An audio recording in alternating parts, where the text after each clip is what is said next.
Pemirsa, ABK Jukung terberak di Desa Muara Batu, Jejawi Oki. Sesudah kesetrum pas buka cerobong asap kapal Jukung. Tim SAR gabungan melakukan operasi pencarian sama penyelamatan terhadap korban.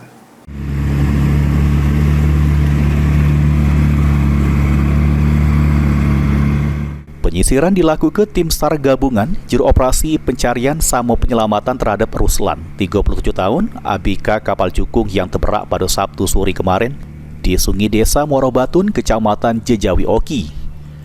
Bermula, kapal Jukung yang berisi keempat wong yang terdiri dari Sikok Nahkoda sama 3 ABK berangkat dari Palembang nak balik ke Desa Lingkis, Kecamatan Jejawi Oki. Pas di perjalanan, kapal Jukung tidak bisa melewati Jeramba karena banyu sungai lagi pasang tinggi. Kemudian Nahkoda sama ABK kapal berinisiatif melepas ke cerobong asap yang berada di pojok kapal supaya kapal bisa melintas. Namun pas melepas ke cerobong asap, tiba-tiba korban Ruslan tidak sengaja memegang kabel listrik di Jeramba sehingga dirinya kesetrum serta terpental ke sungai. Pencarian yang dilakukan oleh tim SAR gabungan yang melibatkan Basarnas Palembang, TNI, Polri, BPBD Oki serta masyarakat setempat ini bakal terus dilakukan sampai 7 hari ke depan.